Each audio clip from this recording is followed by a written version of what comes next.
Hey!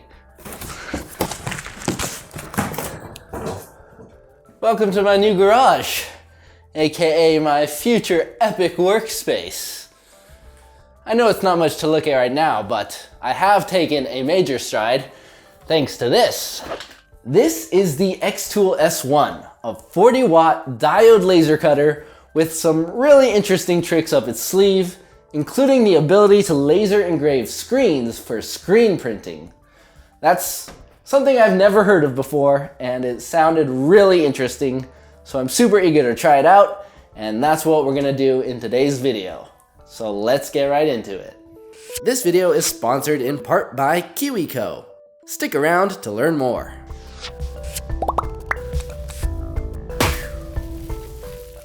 Back in California, I tried out xTool's P2 laser cutter, which is their flagship CO2 laser, and I was thoroughly impressed.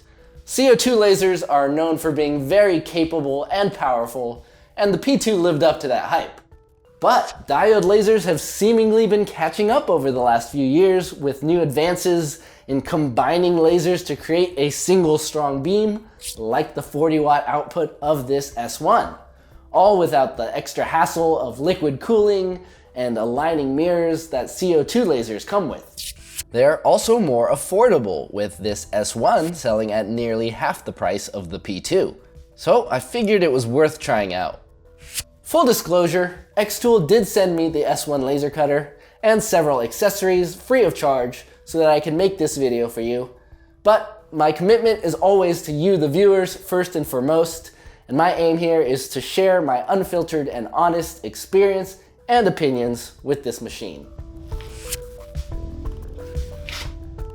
So here I am unpacking the laser cutter, and there really isn't much that goes into setting up this machine. This S1 is sleek and stylish right down to the packaging. You know it's done right when even the unboxing is fun. As I mentioned, I got some of the optional upgrades as well, like this riser base for engraving taller objects, and this rotary module for engraving spheres and cylinders, which I've yet to install. The basic kit does come with this honeycomb bed, as well as the Smart Air Assist unit, which blows air through the laser nozzle, both of which are useful for getting cleaner results. And since my workshop is rather small and enclosed, I also got xTool's smoke purifier, which filters the exhaust. That's a somewhat large added expense, but probably a sensible, health-conscious decision for a lot of environments. Now we'll connect the 40-watt laser module with just a couple of screws. xTool also sells a 20-watt module that can save you a few $100s, but I really hope to max out this machine, so I went with the more powerful option. But I am also curious about this infrared module, which is apparently ideal for engraving metal and plastic. So let me know if you'd like to see me try that out in a future video. Anyways, there's not much more to set up. We'll just stick on this magnetic height gauge and peel off all of that peely goodness.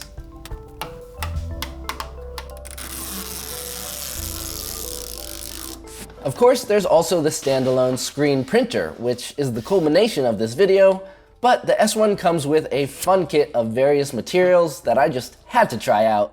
So let's explore those first. Well, actually, before any of that, I'm gonna test out the absolute basics by testing some features on this bit of cardboard I cut off the packaging. The S1 comes with these big magnetic tabs, and those stick to the honeycomb bed. I found that to be a pretty effective way to hold down materials. Within the xTool Creative Space software, there's already a preset for cardboard, and then, to figure out the height of the material, you literally just pull the laser head over the part, and you click measure to boop the part with the probe and get a precise measurement. Next, we need to map out our processing area. And I found this to be very interesting because the S1 doesn't have a built-in top-down camera like the P2, but instead we'll once again drag the laser head to mark the opposite corners of the material with the press of a button.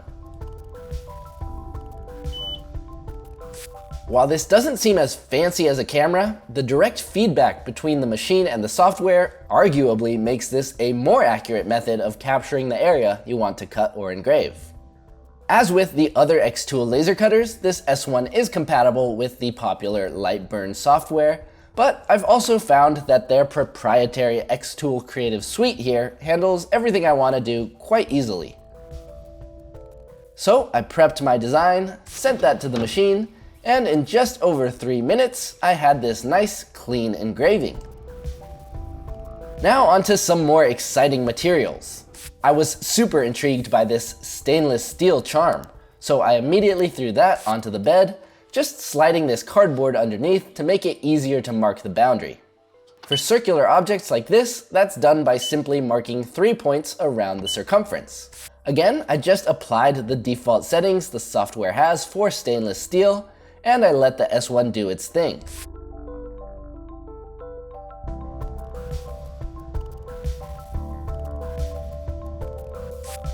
Here's the result a few minutes later. Pretty awesome. My alignment was maybe a little bit off, so for the other side I raised the part up, which makes the lines on that laser crosshair sharper, so I can mark the boundary with more precision. Sure enough, that attempt was centered even better, but the engravings on both sides are really crisp and detailed. Engraving steel was just too fun, so I had to throw some of my house keys under the laser as well. And for irregular shapes like this, the xTool software has a polygon marking option that lets you go around and plot as many points as you need to get a good sense of your marking surface. Again, it's simultaneously kinda janky, but also really effective. I'm honestly not entirely sure of the material composition of my keys, and some came out a bit clearer than others, but I think the results are really nice overall. Next, it's time for acrylic, and this is where CO2 lasers like the P2 really shine. So I was curious to see how the S1 handles this 3mm black acrylic. Here it is cutting in real time. Maybe not as fast as a CO2 laser, but not slow either. And afterwards, the cutouts fell away really cleanly, and the result is super nice. A CO2 laser is still required for clear acrylic, but this diode can clearly manage opaque acrylic like this without a problem. Speaking of clear materials, I was surprised to see these glass ornaments included in the material kit, since the diode laser should presumably pass right through. I had to place this cardboard underneath just to see the marking laser, and sure enough, when I started engraving, the laser just started burning the cardboard underneath. I let it finish regardless, and it actually looked like the surface that was against the cardboard did etch a bit. So I washed it off in the sink, and look at that! Etched glass with a diode laser! How cool! That's why it's always worth trying things. Results from experimentation can often be surprising. I did realize right afterwards that this sheet, which also came in the material kit, is marking paper, which is meant to enable engraving on glass, ceramics, and other tricky materials. So that explains the glass in the kit. Apparently, you just wet this paper and apply it, kind of like a temporary tattoo. I gave that an hour to dry and tried engraving it with the marking paper preset, but the result was much lighter than my first attempt. And the piece was still pretty wet, so that's probably why. Thin sheets of wood like this are probably the most common material to use with CO2 and diode laser cutters. So I whipped up some quick pieces to try out the engraving and cutting capabilities of the S1. By now I was expecting good results from this machine, but I was still impressed by the nice dark engraving and super clean single pass cuts it pulled off. There's still a little bit of flashing, those burn marks on the edges that could be reduced with masking tape or a light sanding, but even as it is, I'd say this engraving is more than acceptable for many purposes, like storing my Wi-Fi settings and lifetime savings of Bitcoin. Another cool piece included with the laser cutter is this stone coaster, which I decided to use to test one of the designs I'll be screen printing in a bit. Here's a really cool shot of the laser in action. I love that the lid of the S1 blocks the harmful wavelengths of the laser while still letting us peek inside. Besides making it easier to ensure that things are going according to plan, it's just way more fun. As with all of these materials, I simply selected the right preset from the xTool software, and the result was stunning.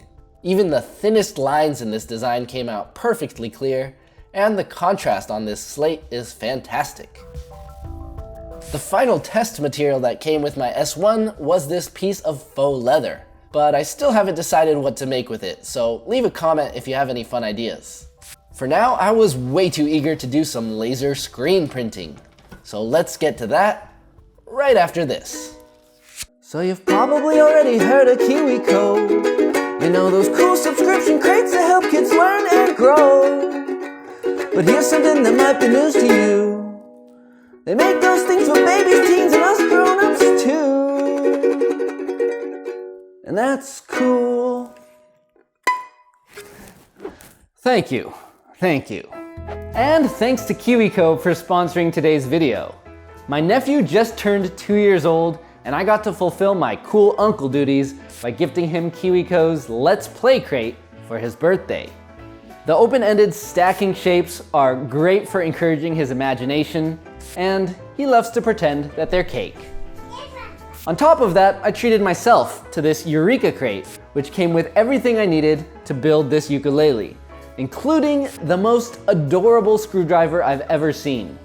Every KiwiCo project is thoughtfully designed with thorough and fun instructions, and you always end up with something cool. This ukulele was a blast to build, and because it's mostly wood, I did some extra credit and used my new laser cutter to engrave this celestial forest scene on the body.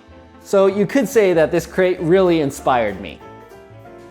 Whatever your age or interests, there is a KiwiCo crate for you. So visit kiwico.com/makeanything and you'll get 50% off your first month of their monthly lines. Okay, we are back with the xTool screen printer. And like the S1, it's shipped nearly ready to go, including all the materials and supplies needed to start printing. This magnetic board snaps solidly onto the screen printer, and 3 knobs at the bottom can be used for fine-tuning the alignment of your pieces. The printing frame locks into this hinge at the top, which can easily be swiveled, and there's also a spring-loaded bit that lets you raise and lower the screen parallel to your printing surface, and that can be locked into place with this knob. There's also this tacky cutting mat, which can help keep items in place during the printing process. The multicolor screen printing kit comes with 4 of these frames, and 12 specially coated screens made specifically for lasering. Those are lined into place with some cardboard stuck on one side, and then these screen fixing pins are wedged into each side and rotated to tighten the screen.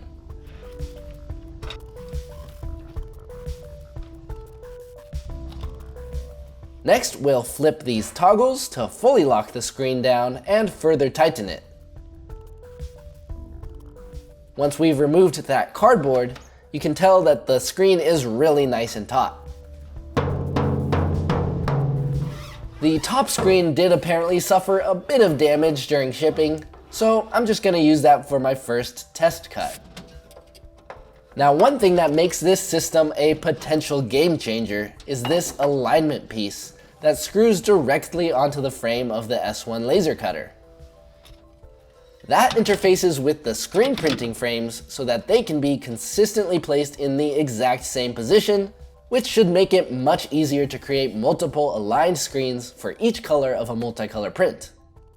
With just that piece, the frames weren't sitting completely flat on the honeycomb bed, so I ended up using several of the included standoffs along the length of the bed, and with the frame sitting on those, it still fits snugly into the alignment piece. That's one process that I didn't see explicitly explained in the manual, but it worked well for me. From there, the process of engraving was the same as with any other material. The xTool software has a preset for the screen printing mesh as well, And the only thing to consider is that your design should be mirrored since we are engraving from the bottom of the screen. Here is my little test design. The logo for my Swedish vlog channel, 𝐒𝐡𝐻𝐻𝐻𝐻𝐻, and there was a slight cloudiness to one side of the engraving, but the coating seems to be gone and the lines look crisp, so I decided to try printing with it. This tote bag came with the screen printing kit, so I'm gonna start with that since it's xTool approved. I just gave it a quick ironing first to get the fabric as flat and smooth as possible. I also slipped some cardboard inside the bag to prevent ink from bleeding through and to keep it flat, and then I positioned it on the printing platform. Then comes the screen we just prepared, which simply slides into place and locks in with these two toggles. Now I can lower the platform so the screen rests against the bag and twist this knob to lock it at that height. Now that everything's fastened, I can just triple check that positioning before actually printing. Screen printing is one of those things where you just have the one shot to get it right, so it is a bit nerve-wracking to commit to it, but eventually I opened up the included black ink, smeared a bit above my graphic, and in this case I chose the technique of flooding the screen first, and then lowering the screen and doing another pass with the squeegee. Then the reveal. And ooh, so close to perfection. Everything except for that bottom line came out super crisp. I guess I may have flooded the bottom a bit too much, or maybe I didn't keep the screen pressed down firmly enough. Still, the overall result left me optimistic, so I set up my next screen and began preparing my next big print. I decided to go for a 3-color print, which I'm designing here in Adobe Illustrator. It's a modified version of that same logo for 𝐒𝐡𝐻𝐻𝐻𝐻, and I've made it bloom with all of these little blue and yellow wildflowers to represent the coming spring. Once I was happy with my design, I exported it to a single SVG file, but since the colors are on individual layers, the xTool software recognizes them as separate colors and brings them in on their own layers, which is super handy. It even color-coded the layers accordingly. Here I can make any final adjustments, mirroring the graphic and rotating everything so it will print in the correct orientation. And with the default settings for the coded screen applied, I hid all but one layer and began processing it, but every layer still appeared in the engraving. I eventually noticed this object settings panel with an ignore option, and that was the solution. So I prepared my black screen first with the main graphic and sent it to the laser.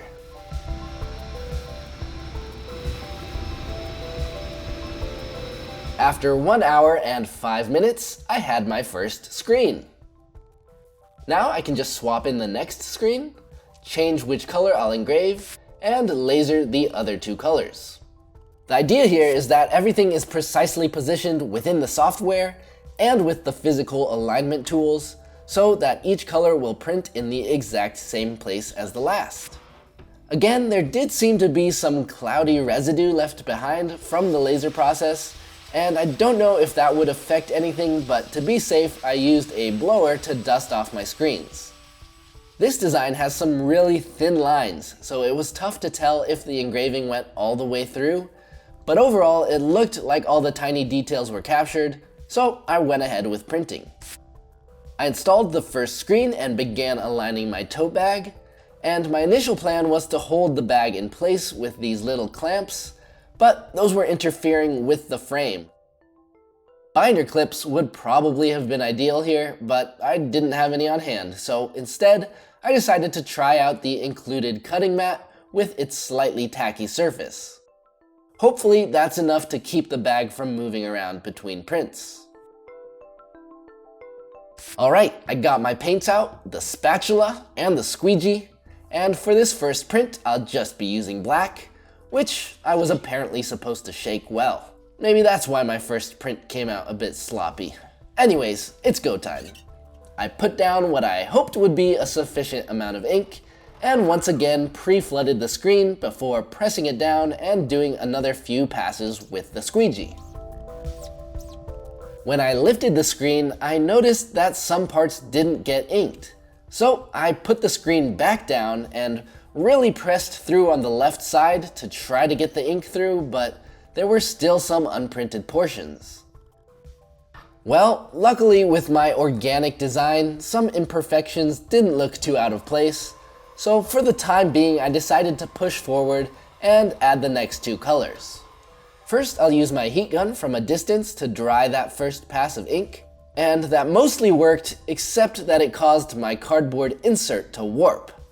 I'll just have to hope that the tacky mat prevented things from shifting around too much. Next, I went for the yellow pass, and I just placed little dabs of yellow above each flower since they are so small and sparse. And I also decided to forego the flooding pass and just squeegee directly onto the fabric, which seemed to work well. For my final screen, I thought it would be fun to mix some colors to add some extra variety. So I prepared a bit of blue along with a blue and red mixture for a slightly more purple hue. Then I used my paint dab technique to scatter those two colors across the various flowers. That was my final pass, and here's the end result.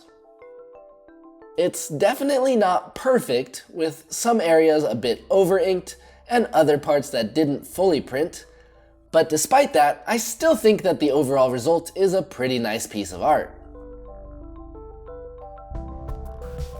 Well, what can I say? Screen printing is definitely an art form, and that means it takes experience to master.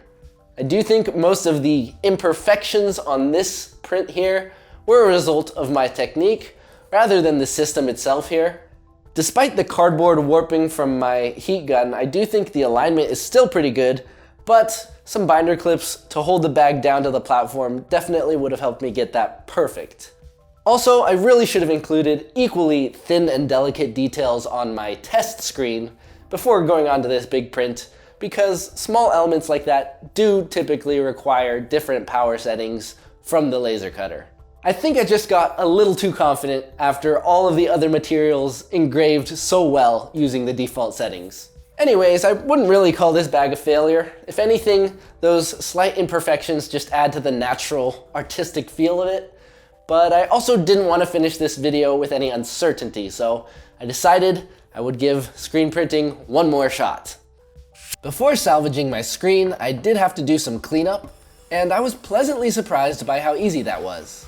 The included inks are water-based, and they washed away super quickly under running water. Although the screens are kind of large, so I did end up taking them into the shower just to make things easier. Once my screen was clean and dry, I put it back under the laser. With the alignment piece, I should theoretically be able to put it in the exact same position and do a second pass to clear the screen further. Of course, in reality, nothing is perfect, so I was curious to see how well this would work. It looks like the second pass might have been ever so slightly off, but only by fractions of a millimeter, so I was hopeful. I did also increase the laser power by 10%, on top of this being a second pass, and I guess that was overkill because some parts of the mesh were disintegrated. But the overall integrity still seems to be there, so let's see what happens. This time I'll be printing on a cotton t-shirt, which has a nice smooth surface that should also lead to a cleaner print than the rough linen of the tote bag. So I made my adjustments to line everything up perfectly, prepped my ink, and went for it. Again, I chose not to flood the screen here and just squeegeed directly onto the shirt, basically to give myself the fewest opportunities for error. I still had to do a few passes since it's such a large design, but once I was confident I'd covered everything, I revealed the result, which was absolutely fantastic. This time, every line got picked up and the edges are as crisp as they could possibly be.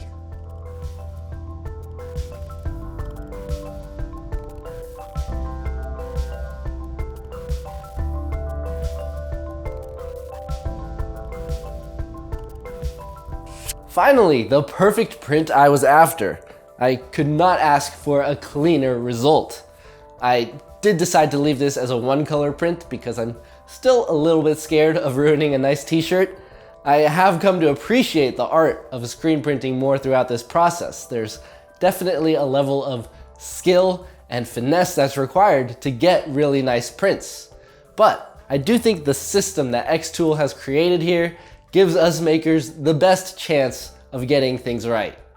I'll admit I haven't done regular multicolor screen printing before, but I've done a single color screen print, and even that can be kind of cumbersome and bulky. So to have everything combined into this really nice workflow seems like a game changer to me.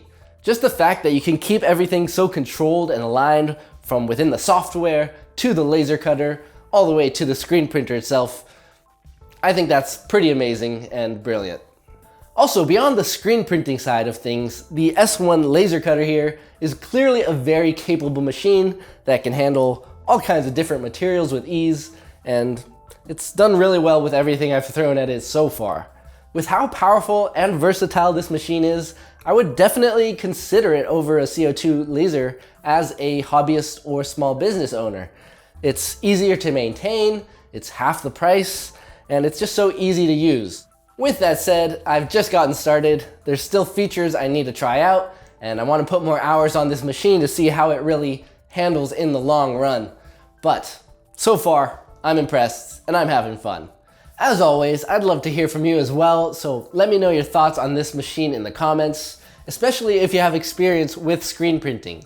Does this seem like a game changer to you as well? What other materials and projects should I throw at this S1 laser? I can't wait to keep trying it out and making cool stuff to share with you. But that's it for today's video, so I'll see you in the next one. And until then, as always, stay inspired.